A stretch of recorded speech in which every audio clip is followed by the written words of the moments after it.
management as well as waste, and he's got his assistant here to help with some waste management questions. So with that, I'm gonna let Bob take it over because there's some topics on our agenda that will have a lot of back and forth. This is an environment where if you have a question, ask a question. I know you, Doug, had some questions about the grants and projects that we're working on with respect to his department. So with that, we'll turn it over to Bob Howard. Thanks. So, number one on the current projects. So for emergency management, we applied for a grant about a year ago to update our all hazards mitigation plan. And what that is, that's a plan that we're required to have in place to take advantage of mitigation funds from FEMA. So for cities and anybody who adopts this plan, we have to have a current plan in place before they can spend that money for projects.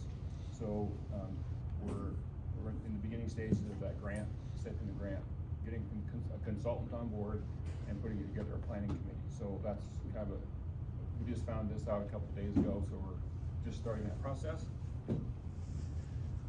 For solid waste, we are building a tire bunker at Idaho Hill. I don't know if you've seen the tire bunker at Colburn. So old tire, when we bring in tires, they go into a concrete bunker.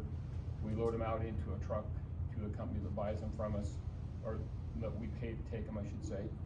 So we're putting a tire bunker in Idaho Hill to help save money on transportation of taking all the tires from the west side of the county over to this side.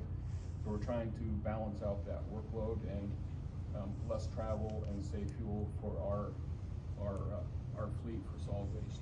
So that's almost finished. It should be finished probably this week. Yeah, so planning on this week. So and then we're working with Bonner Soil and Conservation on a composting pilot project. So they applied for a grant to do that. If the grant gets awarded, we'll put a composting bunker at Idaho Hill. And then there'll be smaller containers located at different sites throughout the county. Just two others. Just two? Yeah. Midway? And Upland Maple. Midway and Upland. Yeah, So it's a pilot it's a program. pilot project, but the Bonner Soil and Conservation, they'll take care of all the composting, they'll empty them, they'll take care of all that. We're just gonna provide the location and the oversight. Okay. So, and then there's the Colburn construction. It's moving along. It's pretty much ahead of schedule, I think, I would say. Yeah. It's going very well. So, grants and bonds, I'm sure we want to talk about the loan, right? Is that what your questions are about the loan, Doug? The bond. USDA bond loan. The issue that was passed by vote to fund the expansion of the refuse facilities that gave a dollar figure that it was gonna cost, and the sites that were supposed to be brought up to whatever the new standard is. Doug, So- so since we're Zooming, we gotta use the microphone because Brian is online. So, Done now. yeah, Sorry. so the question is that we give some input regarding the vote that took place to fund this project. Yes. Okay. So we contracted with Great West Engineering out of Boise, which they specialize in solid waste facilities. We used their information on the 10 million, whatever it is, dollars, so 8,733,700. So they projected the projects that we could use with that money before COVID. So that was some changes in Dickensheet, Idaho Hill, Dufert, and then Colburn. So by the time we got through all the process of getting getting it passed by the voters, and with COVID, the cost of materials and labor did not allow us to do any of the projects except Colburn. Colburn's project actually was changed and reduced in size to accommodate the amount of money we received from the USDA. So when on the ballot, it said nothing about the projects when you voted for that money. It just, and I got a copy of the language from the ballot. Can I hear the language from the ballot? Yeah, so, and this was by resolution, adopted by resolution. Shall Bonner County, Idaho be authorized to incur an indebtedness and to issue and sell its revenue bonds in an amount not to exceed $8,733,700 to pay the cost of constructing improvements to solid waste system of the county. Said bonds to be payable solely from solid waste system revenues over a term which may be less than, but which shall not exceed 10 years as more fully provided in resolution. So it said nothing about projects. It didn't say the project. No, it's just. It just said county solid waste system improvements. Thank you. So that probably answers some of the questions you had regarding the specific projects. So, and it's beginning, for the public records requesting if you get to talk to the whole resolution, but I just read it from the resolution. And on the Colburn project, didn't we accept the lowest bid knowing that what we had available to spend wasn't enough to complete the project? So the first set of bids were twice as much as what we expected them to be because of COVID. Roughly twice as much. So with Spencer and Great West, with our engineers, we went back, redesigned the Colburn site, made some modifications. We put them in different phases of the project, so you could bid on different phases of the project, so we could pick the best for what we have for funding. So we did that, and so that's how we came to the improvements we have now, which is gonna be the tipping floor and a larger area for the metal collection for it to be baled. So some of the stuff like the household hazardous waste, building, that stuff did not get included because it exceeded the amount of money we have for the loan. So one question I was asked was when we had that big of a change, when we see that it doubled from when we originally started, did we go back to the community to see is this where we wanna do our efforts or to see if prices come down, or were we just decided that since we passed the resolution that we were going to use the dollar amount for the project and then address any deficiencies after the project's completed? We did not go to the public, we just, with engineering and our staff, we came together and, we used the money for the highest priority, for the best benefit of the county. Our tipping floor up there is where the trash gets, everything in the county gets dumped on the tipping floor. It gets pushed into long haul trucks, transported to Arlington, Oregon, where it's put into a landfill. So the tipping floor is almost 30 years old. When it was built to last 5 years. So, it's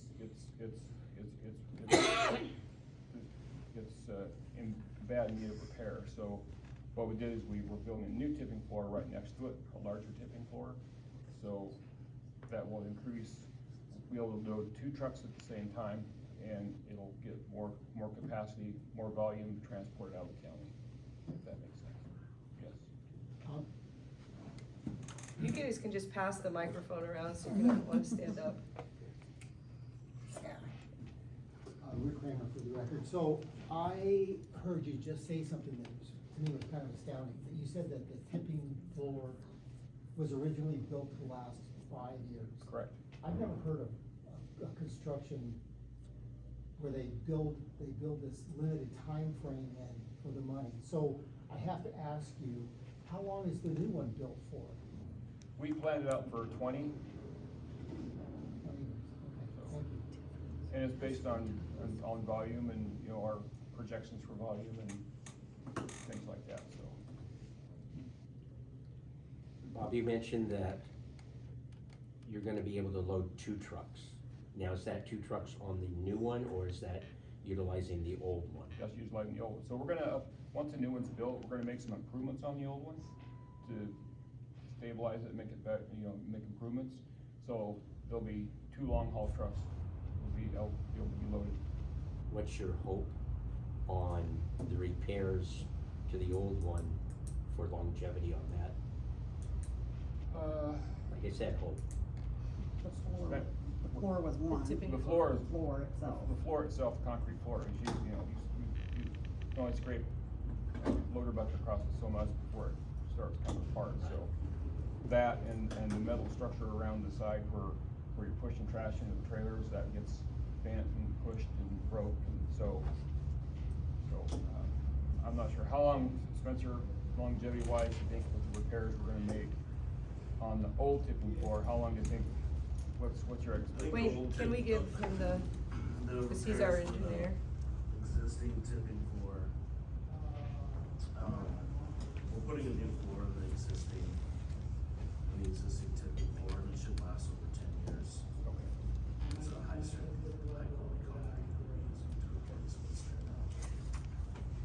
Okay, thank you. So he said about 10 years, high quality concrete is what you get out of putting a new tipping floor on the one we have. How much? Is there an expected cost for it? It's built into the project. Yeah, I mean, we bid it in, I can't remember off the top of my head what the cost associated with that floor is. I think I wanna say it's in the neighborhood of $100,000. So it's built into the current project? Yeah, it's then? part of the project. Okay, so it's not an additional cost for it? Okay. So how does that compare when we go to the topic of should we have a landfill? Cause part of that, and I guess a lot of people didn't know that we actually mail our garbage to Oregon. So how much does that cost us? And what's kind of the discussion now? And this is a discussion phase, there's not a plan in place about putting a landfill, but it's worth kind of having that discussion. So, you want me to read the amounts that we spent? Sure, yeah. So this is for the 21-22 fiscal year.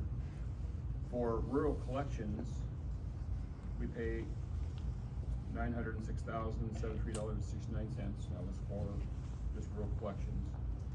Transfer station operations, $468,826.68.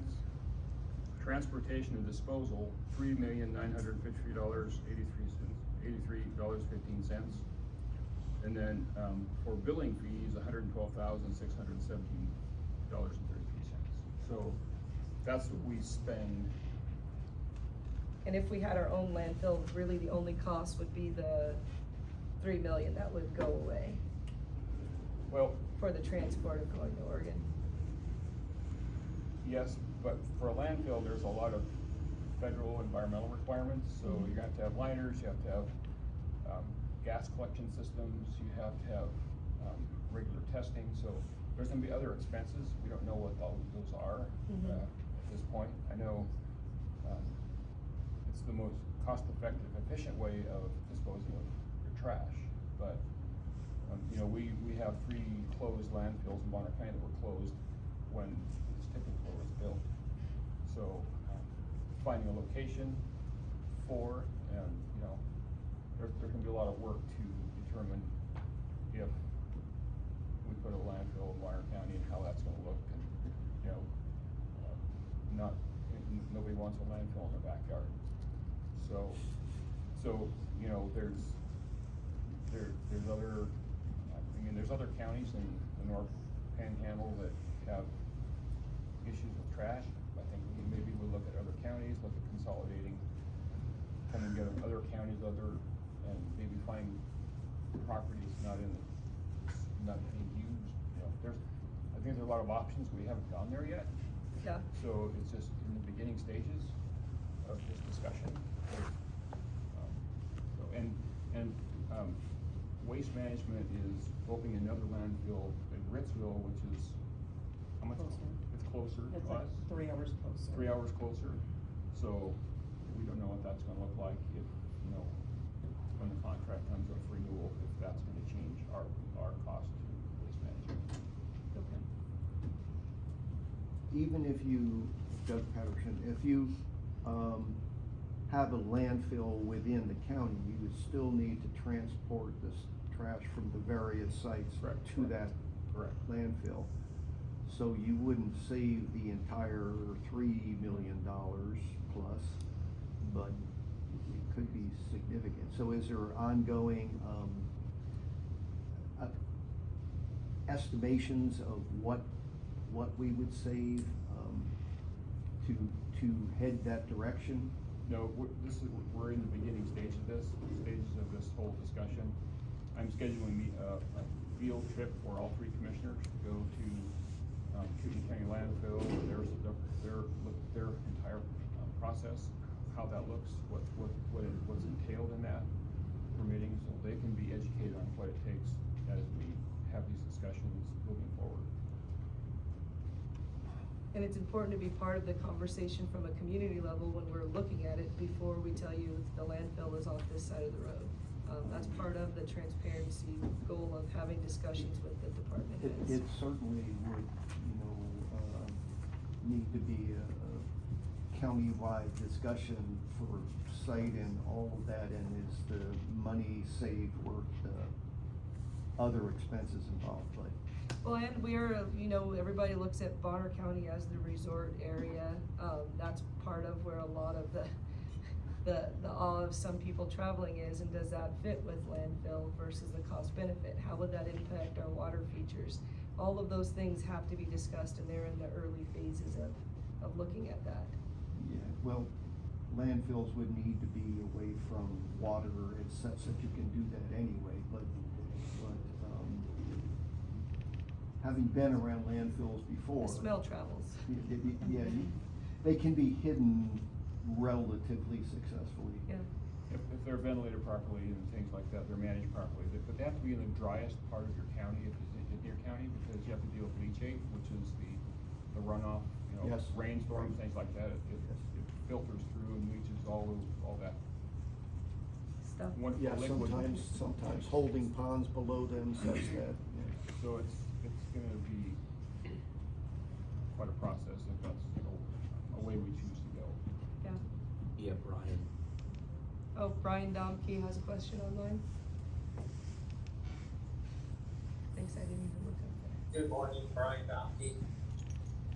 I just wanted to make a comment that I think there's an important lesson learned from the referendum for the current solid waste project.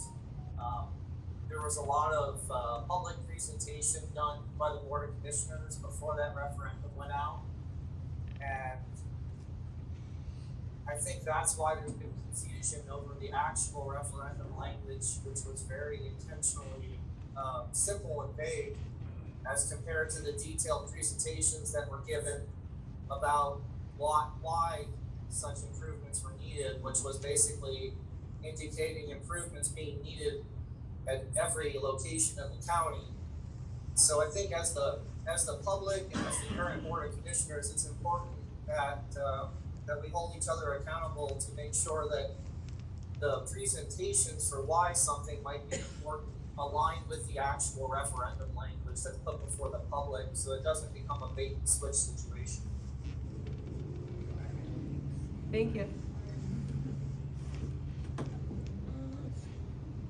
Review of solid waste stations along with changes, so. I think there's one station that is not as open as often because of frequency. I can't So- remember the name of that one. So Crater? Yeah. So what we've done throughout in the last year or so, we've had, all of our sites were open 7 days a week, 10 hours a day. So because we're an enterprise fund, we don't receive taxes, it's all revenue. We reviewed those sites, we looked at the car counts, the activity, and based on the activity and the car counts, we reduced those sites to 8 hours a day, 5 days a week, because it's a business decision. It's not, nothing else but a business decision to save us money, so we don't have to make increases anywhere else. So that's why we made those decisions, strictly business. And so, yeah, that's why we did it. Prater was one of the slowest sites we have, and it was 7 days a week, 10 hours a day up until we changed it here just recently. And then we used the second site attendant there to move to another site because the other site was so busy we needed 2 people because of Priest Lake. Because it gets overwhelmingly busy, so we need to have 2 site attendants up there to manage the traffic and the customers. This might be a good segue into talking about our refuse stickers. Cause I think we had an agenda item where the topic was the cost of a sticker, and it really was people that are asking for additional stickers, charging a fee instead of just giving them the stickers. So, this is an eye-opening kind of discussion, cause we don't just use the stickers. One of the things we're having in our county is members are actually selling our stickers or giving them to other people, so they're not actually, we're taking on garbage we don't need to be taking on, but as taxpayers, we all have to deal with the transport of that garbage. So, that aspect, and then kind of some ideas of what do we do to make sure that that's not an increased issue in our county. I live in southwest Bonner County, so we're right on that border of Washington, and you see it a lot. And so you see stickers in the hands of cars where people are, well, that's a Washington plate, is that really an Idaho resident? And there's not a real quick fix answer to that, but it's still a growing problem of we're giving out stickers to people that aren't residents of our county, but then we have to manage the increase in waste, so, I'll let him take over that idea, but we don't have a quick fix. You wanna address stickers, Melissa? As far as.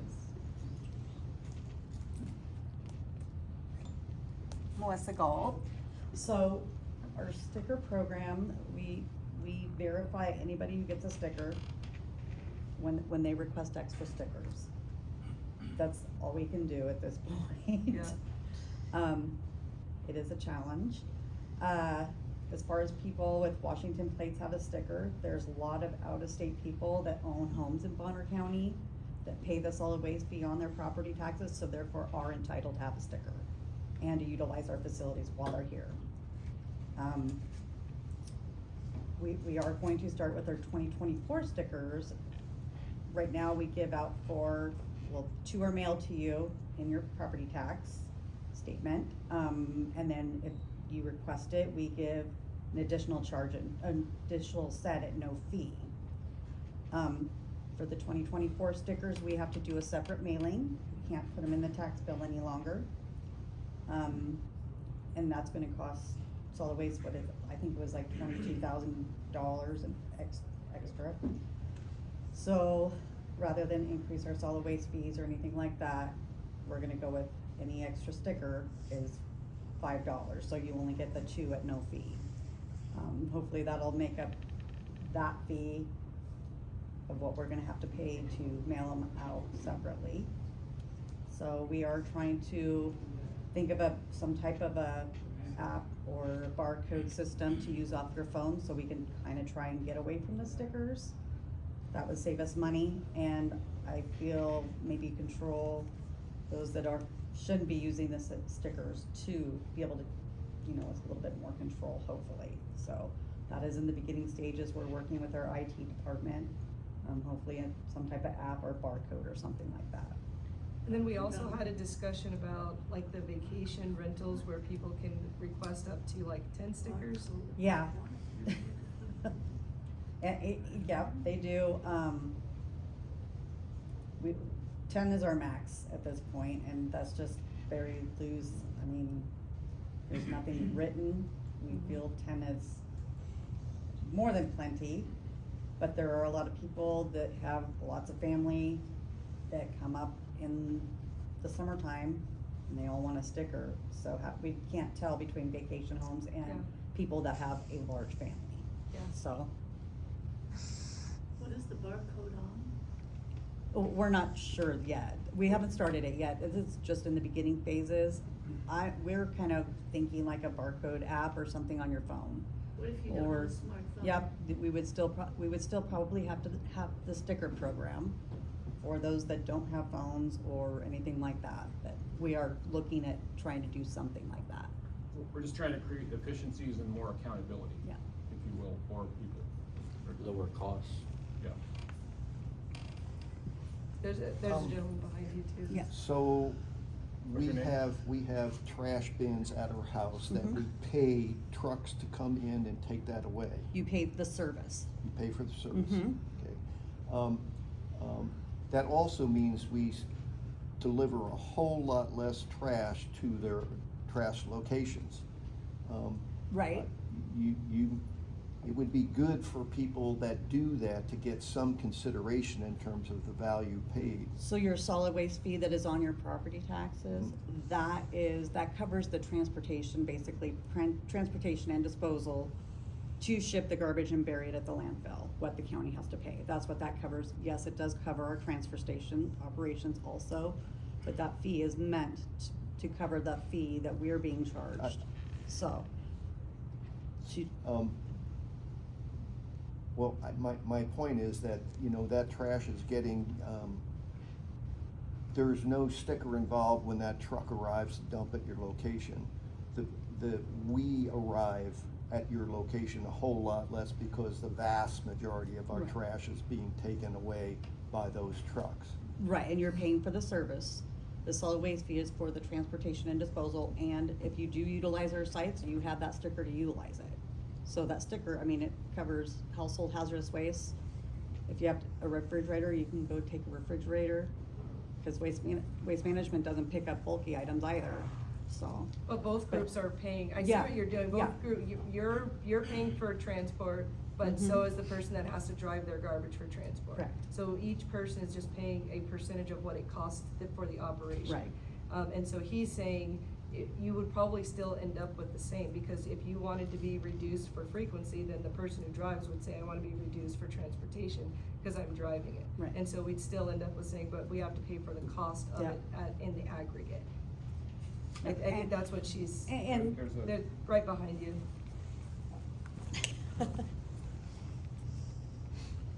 I just have a microphone.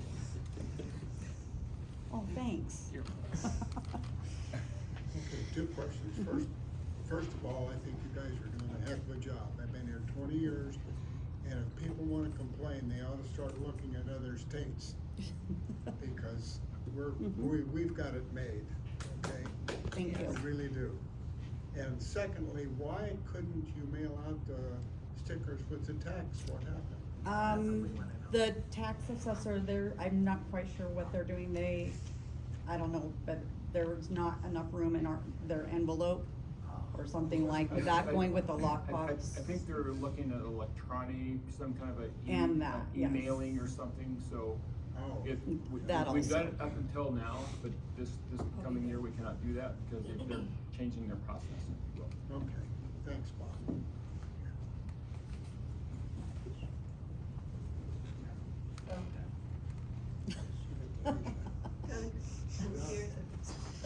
If Road and Bridge stands in the doorway, I think you have to answer Road and Bridge questions. Yes. You don't wanna come in? Are you ready? Sit down. Want my seat, Jason? Ian Rose for the record. The comment about the 10 vacation stickers kind of presents the same issue that I was thinking about before, which is the residential component of the fee. And if in my neighborhood, every 6 acres, there is a residential house, then there's a charge for that residential. If there is a situation where multiple residencies are on the same property or on the same property bill, I assume they also want 2 stickers for each resident If there's, location. yeah, if there's multiple homes, if there's 3 homes on one property, they're charged 3 solid waste fees. Or an apartment complex that has They're 100 charged for, they're residents. charged for every apartment. So does that apartment get charged a residency, or does just the owner's tax bill get charged? Well, condos, it goes to the owner, because it's an owner. Right, it's an owner. The apartments, it's all on one, so One. it's all billed to whoever manages the apartments or owns the And if there's apartments. 100 residents there, they're gonna ask for 200 stickers, Yep. and they're only paying for 1 resident fee. No, I- they're paying all residential fee. For each unit is a fee. If there's 100 units, they're paying $185 per unit. Okay, And we'll give a sticker to them if they request it. We don't automatically mail those out. But if they request it, they can have a sticker, but most apartment buildings have garbage service. okay, so So- that alleviates the problem Mhm. with multiple residences on the same Yeah. property. And the 10 vacations still apply. I don't know if a transition sticker is a better situation where it's on a card and you can leave it in the residence when one person comes in and the other one goes out. It's a different color maybe, and that means they can't be distributed 10 different ways here and 10 different ways there. And the multiplicity on that starts to get, Yeah. to be expensive. And so Yep. maybe something like that would be a better solution, where they can transfer it internally, but they don't get, how do we say, Yeah. numbers that can be used to manipulate the process. Thank you.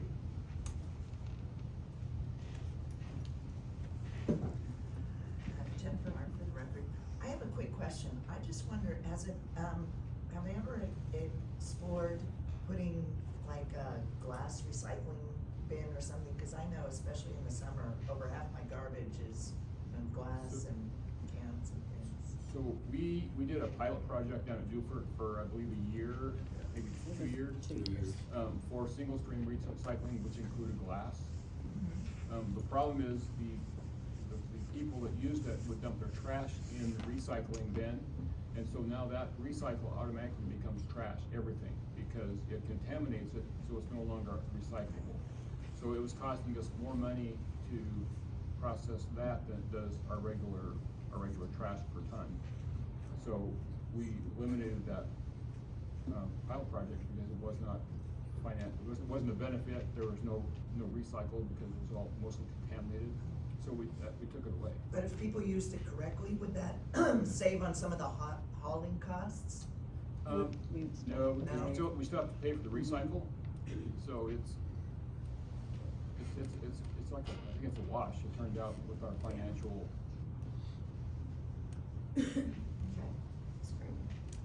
Jennifer Cameron for the record, just thinking about the out-of-state license plates, perhaps if it's a Washington or out-of-state plate, there can be some additional verification, show a property bill, something, just to show.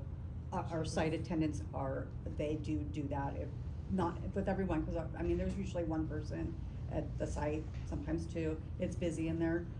If they feel something's off, they do have the right to go ahead and verify that, so. Maybe, as opposed to a right, maybe it should just be a practice, a policy. Yeah, I mean, it's just really hard when, our dig and sheet site gets 400 cars a day. I mean, it's busy in there. It's hard for them to go and check everybody. And most of the people up at dig and sheet in the summertime are from out of state. They'd be stopping every single one of them. So, they do, but if they want an extra sticker or need a sticker, we definitely do verify that though. So. Rick Kramer for the record. So, I hear you're saying that out-of-state people are taking advantage of our waste management and it's costing the taxpayers. You, as a county, regulate Airbnbs, vacation rentals, they register with you, you know who they are. Wouldn't it make sense to say, okay, you don't use the sticker system, but you're gonna use we're gonna come pick up your trash system. And then you're not doling out stickers to every comment that shows up during the course of the year.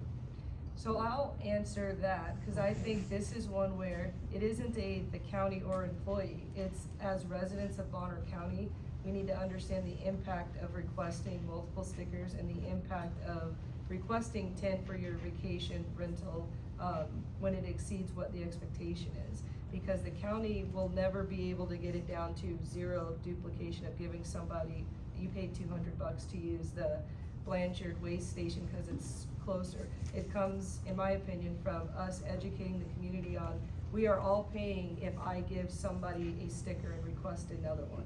And we need to understand that cost so that we educate our community to not do that. Because even if we stopped every car, we as a group will still have to pay more, because then you're going to need another site attendant that was solely designated to stop those cars. Versus saying, what can we do as a community to understand that it isn't just giving someone a sticker. We've increased the amount of garbage that we're transporting to Oregon because we did a little bit of a side hustle and sold a sticker to somebody. We paid way more than what we should pay for garbage. The county, we would be growing local government to manage what's happening at the level of people selling stickers. And I don't think we should grow government. I think we should educate on what the cost of, do I really need 4 stickers, or am I saying 4 stickers and I'm giving 2 to someone that lives in Newport because the Idaho Hill station is closer to their house and they pay me $300 for that sticker. That is something that does happen, and on this one I have to say that's a responsibility of us as taxpayers to recognize. I know in our area that is a big issue of selling those stickers because our stations are closer than Washington stations. Again, Rose, sort of to that point, if You wanna pass it back to him? I had a question. There you go. Yep, sure. On the multiple stickers, if there's a fee for, say, beyond 3-4 stickers, because you're a vacation property, then should that fee go up, to cover the cost that the county needs to have for, the additional paperwork or building of government, as you say? And, secondly, the, apps, I don't have an app and I never have an app, and so you're gonna have to adjust for many people who don't. Yep. We're aware of Yeah, that. we're aware. Okay, so I just wanna kinda make that. And maybe it's that they just give out the 2 free stickers to the registered owners of the parcel, and then the people have to come in and do something different, but Yep. you still end up interfacing with county government. That means we have to have somebody to address the refuse sticker. Mr. Martin? Question on the fee, $5 is not much. Nope. And especially, and there's circumstances, I had a windshield that got destroyed and had to replace it, had to come in, I didn't get a free sticker, I had to pay for it, but that $5, that wasn't that big a deal. But if the price was higher, one that would offset cost of making the stickers and sending the stickers and all, cause sometimes I think we give things away Yeah. way too cheap. How And much is and our I understand annual- it's gotta how be a much is the figure. sticker? It's 180. 185. And you get 2 free stickers That's it. Well, and they can get 2 additional currently. currently, Yeah. but that's But changing. that's changing. That's changing. Tricia? Okay, so I have a question. If you have a bare piece of land, do you get a sticker? No.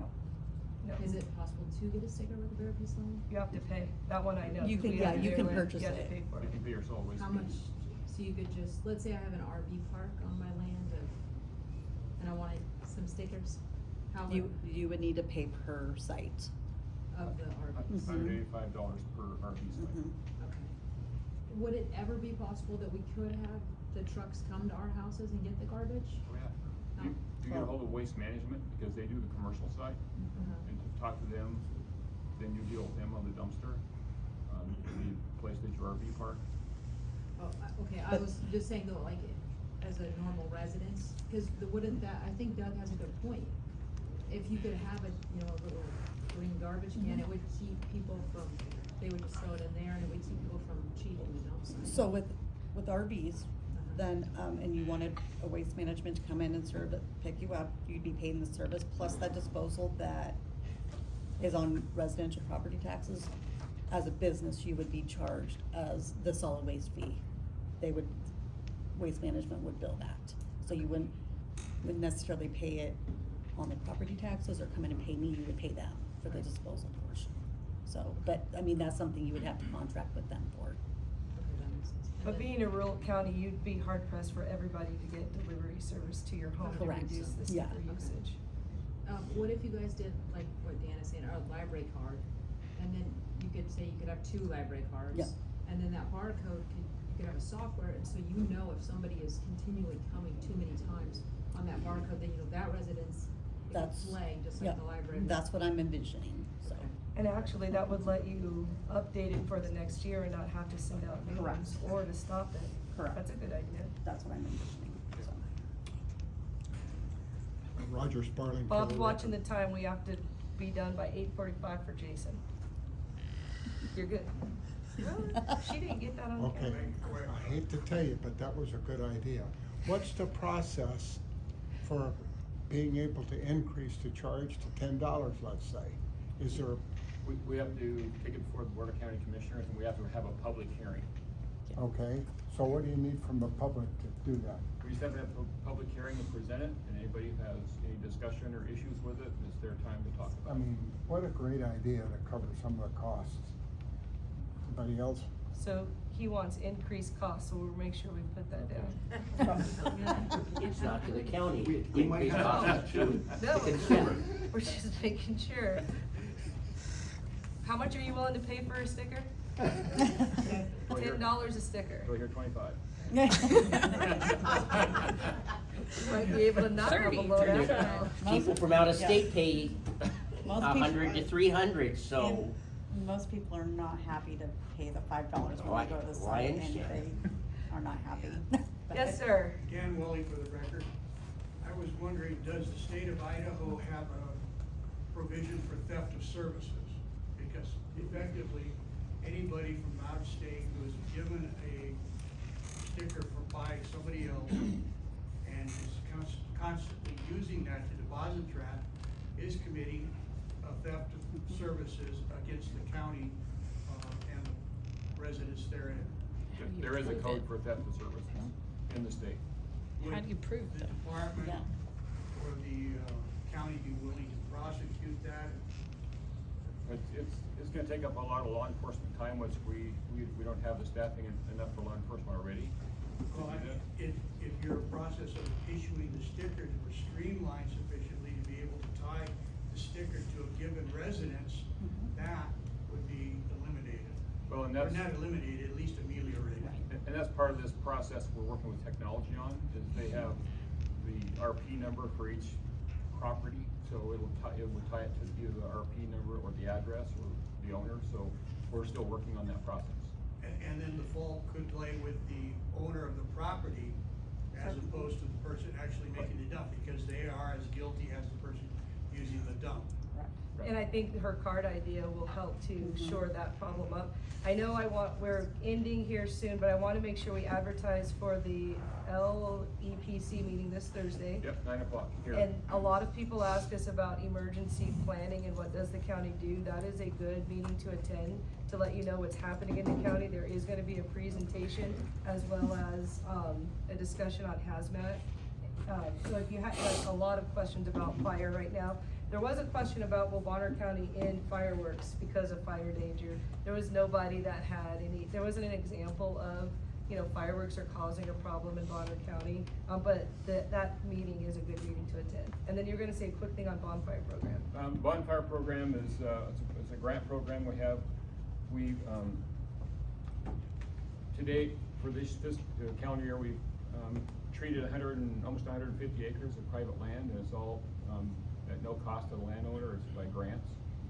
So, Nick Zoller, our forester, is in the room, so if you're interested in having your property looked at for, hazardous fuel treatment, let us know, and we'll come out and look at your property. All right, so if you guys like this kind of setting of doing a chat, I've scheduled in advance some topics that I think are important for our county. Next week, same time, same place, it's going to be with Mike Rosedale. We have a recall effort for West Bonner County School District that is underway. So it's a good opportunity to get information about what does that look like, the process, how is the vote calculated, and who actually gets to vote in that recall. The week after that starts August, the first 2 Tuesdays in August. We're going to have chats with our assessor. After going through BOEs, I came up with some questions about how we're doing valuation and how that turns into what we get taxed. And then the third week, Jason Top, the director of Road and Bridge, will be here to specifically address some issues and concerns, questions about our Duford Road, but then to kind of do some future planning of what do our roads look like in Bonner County, to answer some questions that a lot of people have asked about why do we use mag chloride, how do we see roads get improved when it looks like they don't need to be improved, and different programs that exist within the county. So if you like it, just keep attending and I'll keep coming at 8. Then next meeting is our regular business meeting. And if you looked at it, it does say public comment at 9 a.m. I don't see how we cannot move forward with public comment at 9. Legal did give advice to the commissioners that the way in which public comment was removed doesn't appear to be correct. And so hopefully the other commissioners come down, or you guys can run upstairs in 15 minutes and ask them to come down for public comment, because it was agendized, it wasn't removed. So we should be moving forward. We were advised, as I stated last week, of if we send out an agenda, we should move forward with the agenda as noticed, because the public comes for the agenda that we notice and then address it. There was nothing on the agenda asking us to change our ordinance, and our ordinance gives way to public comment. Until that changes, we should still maintain that. But it only works if people demand that of your Board of County Commissioners. So with that, thank you all for coming. This was our first chat, and if you have ideas of who you want to talk to, let me know.